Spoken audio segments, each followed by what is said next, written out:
آج کے اس ایکسپلینر میں ہم ایک انتہائی حیران کن تاریخی پہیلی کو سلجھانے والے ہیں۔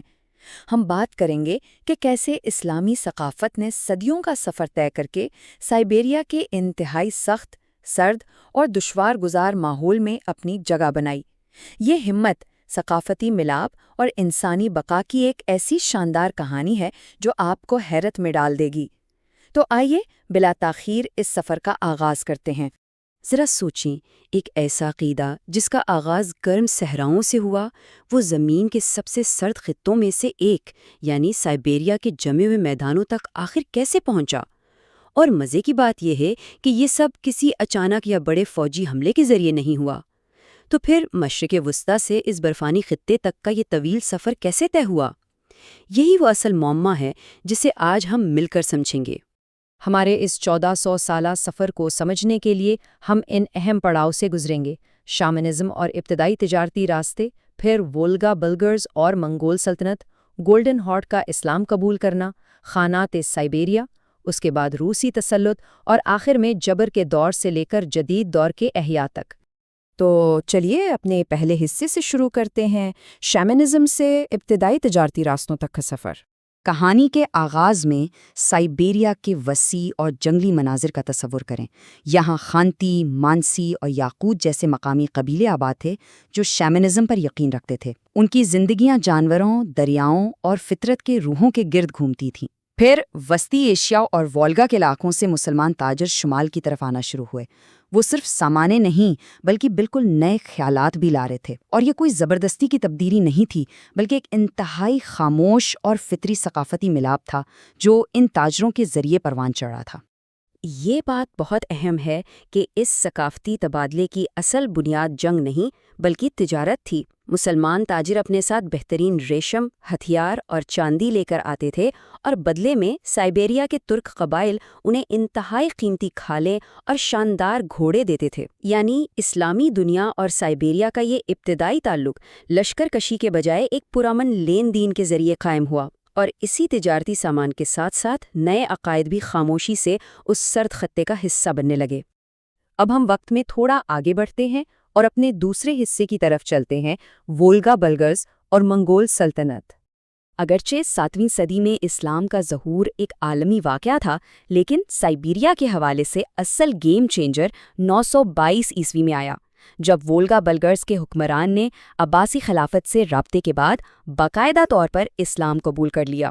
یہ کوئی معمولی بات نہیں تھی، اس نے شمالی یوریشیا میں پہلی بڑی مسلم ریاست کی بنیاد رکھ دی۔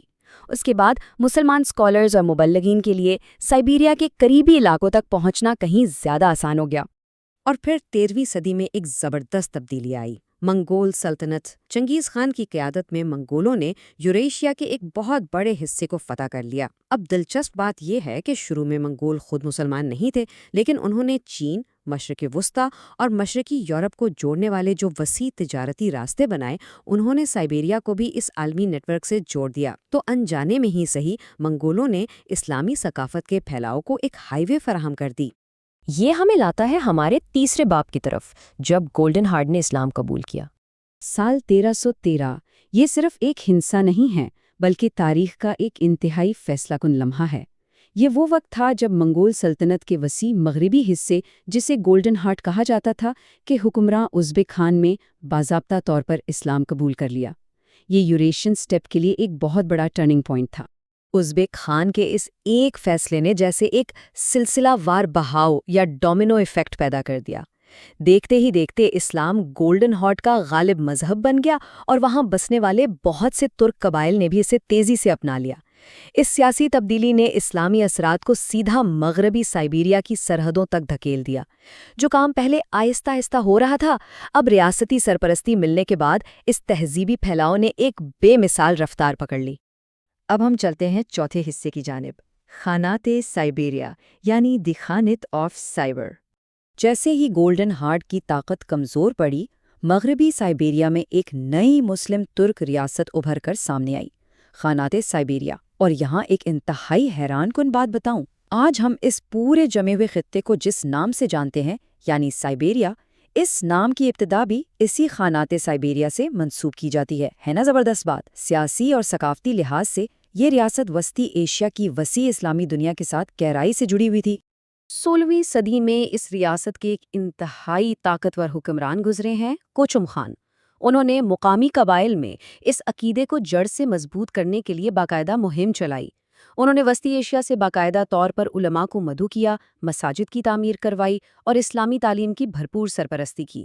ان کی ان کوششوں کا نتیجہ یہ نکلا کہ مذہبی اور ثقافتی زندگی اس خطے کے اندرونی حصوں تک پوری طرح رچ بس گئی۔ اور پھر تاریخ کا پہیہ گھوما۔ یہ ہے ہمارا 5واں حصہ، سائبیریا پر روسی تسلط۔ ایوان دی ٹیریبل کی قیادت میں روسی سلطنت تیزی سے مشرق کی جانب پھیل رہی تھی۔ اسی دوران یرماک نامی کوساک جنگجو نے اپنی مہم کا آغاز کیا اور خانات سائبیریا پر زبردست حملہ کر دیا۔ 1582 میں ایک فیصلہ کن جنگ ہوئی جس میں کوچم خان کی افواج کو شکست ہو گئی۔ اس فوجی شکست کے ساتھ ہی خانات سائبیریا کا زوال ہوا اور سائبیریا میں روسی قبضے اور کولونائزیشن کے ایک بالکل نئے دور کا باقاعدہ آغاز ہو گیا۔ لیکن ٹھہریں، کہانی یہاں ختم نہیں ہوتی۔ دراصل یہاں سے ایک بہت اہم سبق ملتا ہے کہ فوجی اور سیاسی شکست کا مطلب تہذیب کا مٹ جانا نہیں ہوتا۔ روسی حکمرانی کے سائے میں بھی مغربی سائبیریا میں مساجد، اسلامک سکولز اور مسلم تجارتی کمیونٹیز پوری طرح فعال اور متحرک رہیں۔ بالکل، آپ نے صحیح سنا، سائبیرین تاتاروں نے اپنی شناخت کو بچائے رکھا اور روسی سلطنت کے اندر قدیم ترین مسلم آبادیوں میں سے ایک بن کر ابھرے۔ روسی شاہی ادوار میں ریاستی پالیسیاں مسلسل بدلتی رہیں، کبھی سخت پابندیاں ہوتیں تو کبھی نرمی۔ لیکن 18ویں صدی میں کیتھرین دی گریٹ کے دور میں ایک بڑا بریک تھرو ہوا۔ انہوں نے ایک روادارانہ پالیسی اپنائی اور مسلمانوں کو بڑے پیمانے پر اپنی مذہبی تنظیم سازی کی اجازت دے دی، یہاں تک کہ سرکاری سطح پر انتظامی ادارے بھی قائم کیے گئے۔ اس سرکاری نرمی نے سائبیریا سمیت پوری سلطنت میں اس عقیدے کو منظم رہنے اور اپنا وجود برقرار رکھنے میں زبردست مدد کی۔ اب ہم اس ایکسپلینر کے آخری اور چھٹے حصے میں داخل ہو رہے ہیں، جبر اور جدید دور میں احیاء۔ 20ویں صدی نے سائبیریا میں دو بالکل متضاد ادوار دیکھے۔ سوویت یونین کے دور میں ریاست کی طرف سے شدید ترین جبر کیا گیا، مساجد زبردستی بند کر دی گئیں، اسکالرز پر ظلم ہوا اور مذہبی آزادی بالکل چھین لی گئی۔ عقیدے کی بقا صرف گھر کی چار دیواری میں نجی سطح تک محدود ہو کر رہ گئی۔ لیکن 1991 میں سوویت یونین کے بکھرتے ہی ایک حیران انگیز تبدیلی آئی، ایک زبردست احیام ہوا، مساجد کے دروازے دوبارہ کھل گئے اور کھلی فضا میں سانس لینے کی آزادی پھر سے بحال ہو گئی۔ آج کے جدید سائبیریا کو دیکھیں تو یہ عقیدہ اور تہذیب سائبیرین تاتار قبائل کے ثقافتی ورثے کا ایک انتہائی اہم اور اٹوٹ حصہ ہے۔ اور صرف یہی نہیں، حالیہ برسوں میں مختلف علاقوں سے ہجرت کر کے آنے والی نئی کمیونٹیز اس تہذیبی تسلسل کو مزید رنگ اور مضبوطی دے رہی ہیں۔ وہ شناخت جسے کبھی ختم کرنے کی کوشش کی گئی تھی، وہ آج بھی پوری آب و تاب کے ساتھ زندہ ہے۔ اس سب کے بعد ایک بہت ہی گہرا اور فکر انگیز سوال ذہن میں ابھرتا ہے۔ اگر کوئی ثقافت اور عقیدہ بڑی بڑی سلطنتوں، زار حکمرانوں کے کٹھن ادوار اور ایک انتہائی جابر سوویت ریاست کا مقابلہ کر کے بھی اپنا وجود برقرار رکھ سکتا ہے، تو یہ ایک انسانی عقیدے کی لازوال طاقت کے بارے میں ہمیں کیا بتاتا ہے؟ یہ صرف تاریخ کے اوراق نہیں ہے، بلکہ انسانی استقامت کی وہ داستان ہے جو ہمیں اس بات پر سوچنے پر مجبور کرتی ہے کہ آخر وہ کیا چیز ہے جو انسان کو ہر مشکل میں کھڑا رکھتی ہے۔ اس ایکسپلینر میں ہمارے ساتھ جڑے رہنے کا بہت شکریہ۔ يا أيها الناس إنا خلقناكم من ذكر وأنثى وجعلناكم شعوبا وقبائل لتعارفوا إن أكرمكم عند الله أتقاكم إن الله عليم خبير۔